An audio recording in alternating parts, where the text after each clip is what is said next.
Hello students, a very good morning. So students, in last class as up to now we have discussed the topic of interference, and there we were discussing about the topic Young's double slit experiment. So why do you see that experiment as how the formation of fringes we will get on the screen due to the superposition of two or more waves that are having same phase or phase difference is constant. So it means if they are fulfilling all criteria of interference, then how can we understand at which distance the interference is going to be created and which of the pattern will be maxima and minima. So these all detail we can easily calculate, we can easily find out. So let's see now the theory of interference, that is our next topic. So in our next topic in the theory of interference, the YTSC experiment we are going to see. And the YTSC experiment, as in last class we have discussed and some of the things I have told you also. So here source we have, this figure is again showing this here, this source we have done.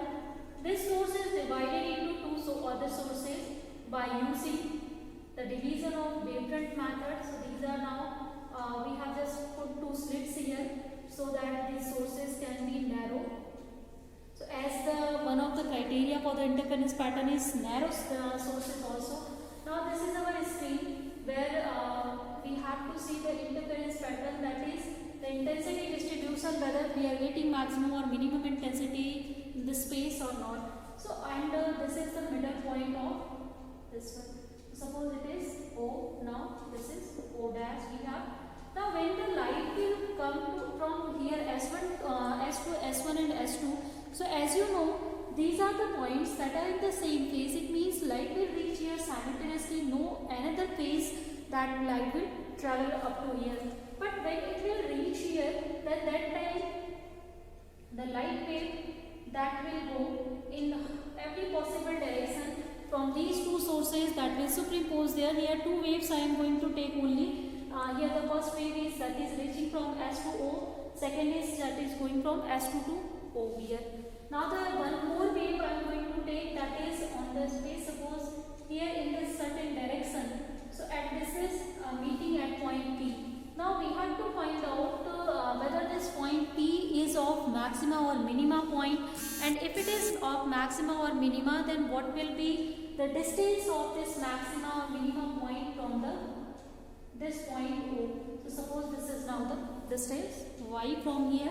We have to find out this distance y. To find out that one, let us suppose something here, the distance between two sources, that is small 2d, and here the distance between source and the screen, that is now capital D.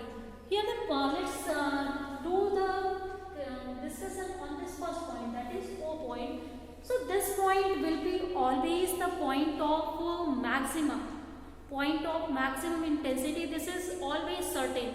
Reason is that when you will see this distance S1 to O and S2 to O, as these both distances will be same, and in that way, because this is the D distance, this is D distance, this distance is same, so automatically by trigonometry you can see this distance is same. So it means that both the waves will reach simultaneously at this point, and when they will reach there at point O, then that time always they will give the maximum possible intensity here. So this is O point is the illumination point, because there is no phase difference. They are having equal phase. When equal phases waves are going to superimpose, and that time they are giving maximum intensity. So O point is the point of maximum always. This one thing you have to keep in your mind, because there is no path difference between the waves here. Now for this wave, you can see the wave that has travelled from S1 to P, it has travelled less path in comparison to the wave that travelled S2 to P. So it means in between S1P and S2P there is some path difference, excess path someone has travelled, and to find out that excess path, we can now simple take the difference of these two paths. Means if we will calculate S2P, and if we will take the separation of S1P from there, so this will be the path difference for the, if suppose delta is the path difference, so we can calculate easily delta. So let's calculate first of all this delta, what will be the path difference. waves here, because this is now the deciding factor to understand maxima or minima. So to calculate it, first what we can do, we can just take the help of some of the triangles. Now for that one, let us make this one here. So suppose this is one more point and this is also suppose Q and Q dash point. Here one more thing, if in my diagram exactly this O point is not located at the middle point, but this should be always at the middle point. So it means OQ is equal to now OQ dash. This distance is equal. This is now equal. Now next one thing, if we will see the triangle S1PQ. In this triangle, you can see this is now the right angle triangle in which the S1P is hypotenuse. So we can find out this hypotenuse by having as we have just a value of this base, that is this one S1Q from here. So we can use now the base value here for this one, or also you can here simply calculate by using the Pythagoras theorem also, because this distance is y and this distance is here d. So it means that as this QO distance is d, so this distance will be what? That will be y minus d from there. So you can calculate easily this distance, and this one is now y minus d from here. So this one is again I think clear. Now let's use the trigonometrical equation. So S1P square, that will be equal to now d square base square plus perpendicular square y minus d square. Or if you will just solve it, you can find out this will be power 1 by 2 from here. Again you can just use one of the Pythagoras binomial expansion. So for that one, let us take d square as common, and if we will take d square as common, so d can be taken as outside from here. So as d is here now.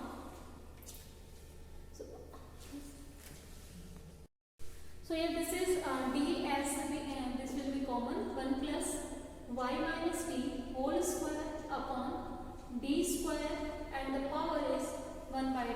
So as you can see, this distance y minus d is much less than the distance d. So that's why we can use the first order binomial expansion here. So if you will use first order binomial expansion, you can just expand it. For using that one, let's just rub this one figure, but only up to this one part I am rubbing it. Now finally this is S1P, that we can write from here d 1 plus y minus d whole square upon d whole square here 1 by 2 will be multiplied. Simple for the case of the this binomial expansion. Now in the similar manner we can calculate S2P also. So to calculate S2P, we will take now the triangle S2PQ dash. So in S2PQ dash, again you can see this is the base, this is perpendicular. So perpendicular in that one, as this distance is y, so obviously this distance is what? That is the O dash S2, and this is equal to now d. So overall PQ, that PQ dash, this distance is y plus d distance from here. So we can see now this distance. So let's use this triangle to find out the value of SP. And now I am just going to rub this whole figure here. As you have figure, you can see that by your side. So S2P, this is now equal to d square plus y plus d whole square power 1 by 2 from here. Again use binomial expansion. So it will be 1 plus, now this is y plus d whole square upon d square power 1 by 2. And in another line, if first order binomial expansion we will do. So y plus d whole square upon d square, this is 2 times, and now this all of the things. So we have got now the S2P and S1P. Let's use finally the value of S2P and S1P to find out the path difference between the waves here. So S2P has value d 1 plus y plus d square value minus of now d here, this is 1 plus y minus t, sorry for that, upon d square from here. So I think up to this one, this is completely clear to you what we have done. Now later you can solve this equation. So you can multiply d again. So this will be d. This will be y plus t whole square upon 2d. Now minus of d minus of y minus t whole square upon again here, so 2 times 2d.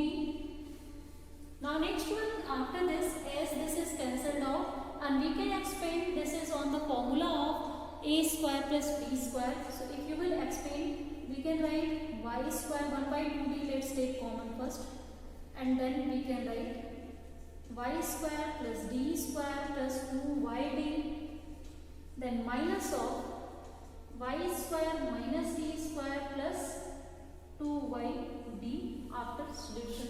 We can see this is cancelled out completely from here. Only 4yd we will get, or finally if we will write the value of this one, so this value is obtained as here 2 times y into d from this case. So this is our final solution that we have got from here now, and upon d also should be here. So this is now first of all the path difference between the two wavelengths. How much excess path the ray has travelled, we have got that thing. Now we can easily find out the condition for the maxima and minima by using this path difference. So let's see how can we find out the conditions here. To find out the condition now, as we know that the phase difference is related to the path difference. So phase difference and path difference, these the relationship between that is now path difference is equal to lambda upon 2 pi into phase difference from here, or the phase difference you can write in the terms of this one, that is the 2 pi by lambda into path difference. So by using this relationship you can find out easily at which distance the point will be of maximum intensity or minimum, because before that one we have seen for which value of phi we will get maxima, or for which value of phi we will get minima. So directly here I will write for first case, that is for the case of maxima. This is also as known as bright fringe. We are also known as by constructive interference. This is called constructive interference. Now for the constructive interference, the path difference should be always integral multiple of lambda. So where integral multiple can be 1, 2, 3, 4 and 5, this n can have values. So this is the condition for the constructive interference. So let's write down the condition now. Here we have the value of delta that we have just calculated. This is now 2yd upon capital D. This is equal to now n lambda, and finally from here you can calculate the value of y. So this will be d n lambda upon 2d from here. Now if suppose the distance y, that is we are taking for the nth order fringe, so that is yn can be written, because multiple number of maximas we will get for different positions. So the n is equal to 1 value will represent the first maxima, n is equal to 2 represent the second maxima, n is equal to 3 represent the third maxima, and so on from there. So let's see now for the first maxima what will be the distance here, for second one what will be the distance, for all we will see one by one.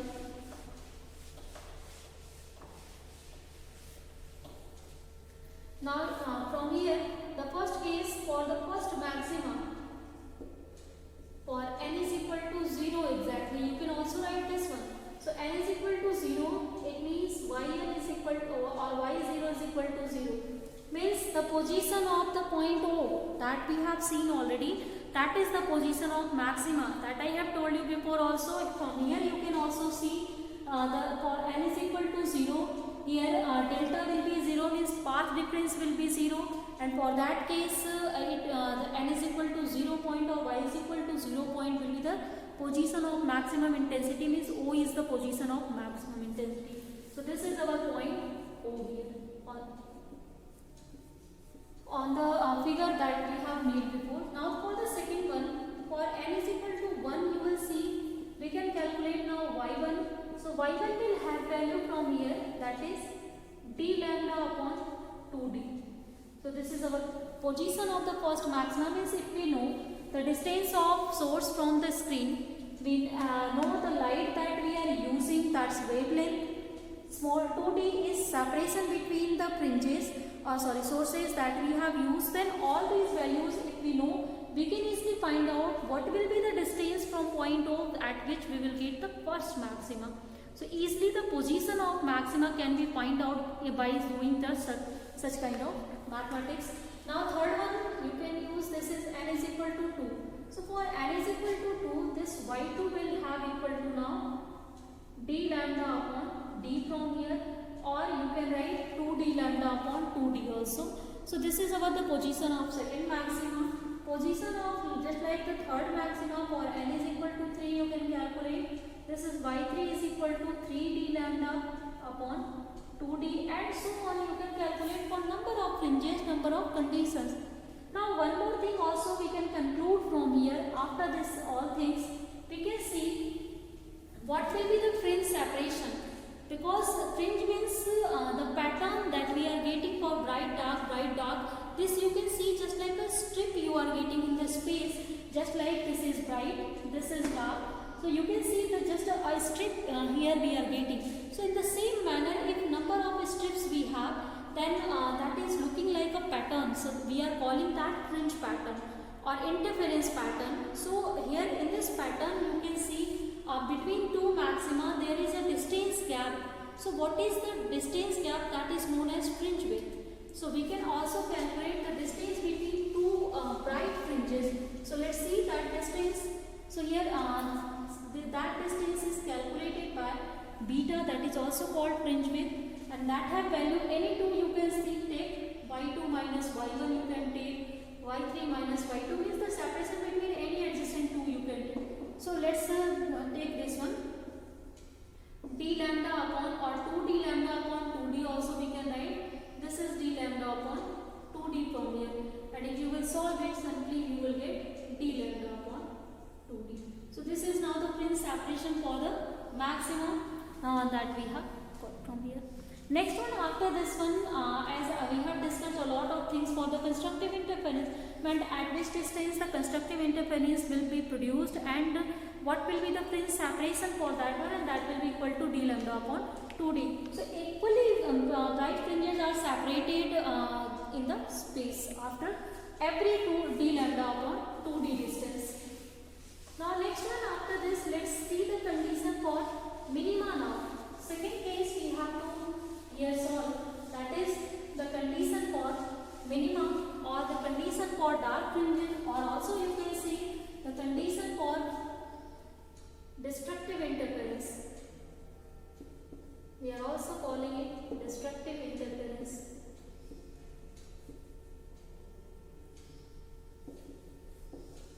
For this case, again if I will tell you the solution here direct, as I have told you before that one, the relationship between phase difference and path difference, and you know also for which angle you will get the minimum intensity on the screen. You can use that formula, you can formulate by also yourself.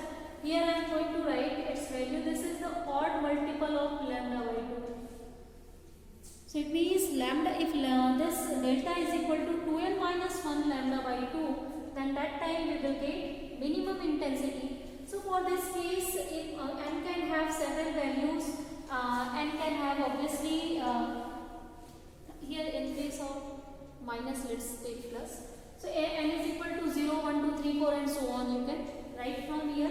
Now similarly for n is equal to 0, if you will write, the lambda is delta is obtained as lambda by 2 from here. So next one, after this one, let's see the value of y from here. So as we have the condition, that is y delta is equal to have got that value you have calculated, you can use directly. So that value was equal to dy upon 2d. So dy upon 2d come there.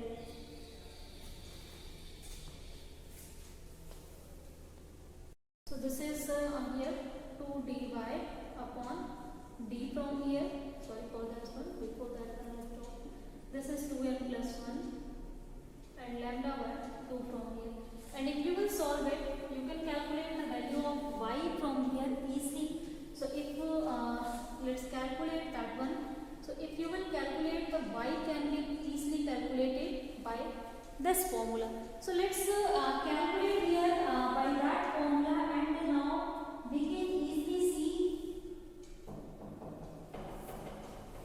the formula from here. That will be now 2n plus 1 lambda by 2.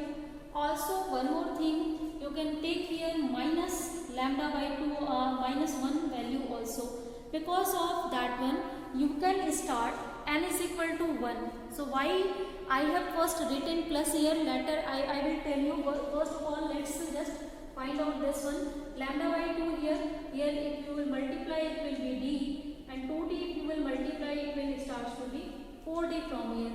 So this is our distance for the minima, that is the dark fringes from the point O. Now why here minus 1 we should take, not plus 1. Some of you can confuse, that way I am taking both of the things, because when we are writing the general values for these cases, for odd numbers 2n minus 1 or 2n plus 1, this is our confusion. For that case, as if you will put n is equal to 0, so it is showing that for n is equal to 0, this will be the position of point O. So point O is already the position of maxima.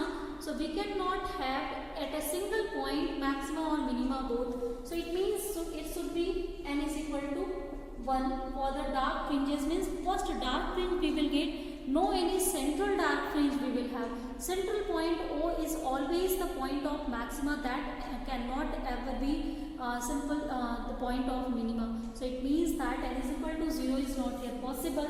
And if you will start from n is equal to 1 directly, so it will start to be 3 by 2 lambda. But along with that one, you can also see in between that one, if you will see the position of lambda by 2. Now if you will use this concept, so due to this one you can see it is giving for lambda by 2 distance also we are getting the minimum intensity, because at that point we were not getting maximum intensity. So it means here we should use minus value in comparison to in place of the plus 1. So this is our correct formula here for the calculation of the condition for destructive interference.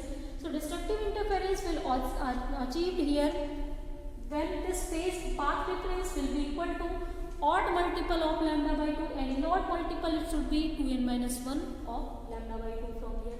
Now let's use the conditions here for first of all n is equal to 1. So for n is equal to 1, if you will put y1 here, that means the position of first minima, you will find out for the lambda d upon from here 4d. This is the position of the first dark fringe. Similarly, you can find out the position of second dark fringe. So y2 will be here, if you will write 2, so this will be 4 minus 1, that is 3 times lambda d upon 4d you will again get. Similarly, for n is equal to 3 you can calculate, this is y3 is equal to, you can achieve 5 lambda d upon 4d and so on in this space. So this is the number of points that are showing the minimum intensity pattern on the screen now. Now you can also calculate the separation between two fringes for the dark minima also, or dark fringes. So that will be again beta, you can write this is y2 minus of y1 or y3 minus of y2 and so on you can do it. So let's use this one, this is 3 lambda d upon 4d, this is minus lambda d upon 4d. You can solve, this is 2 lambda d upon 4d, and finally it is obtained as lambda d upon 2d. Now you can see if this is the dark one, so beta dark, this is equal to now beta of bright fringes. So before that one, for bright fringes we have have also calculated fringe separation. Both fringe separations are equal. Now we can conclude one thing. Interference fringes are always equidistant, equally spaced. We can just conclude this one. So this is all information about now the interference theory, interference pattern, conditions to obtain maxima, minima and all. So let's end our class here with this discussion, students, today. Thank you, students.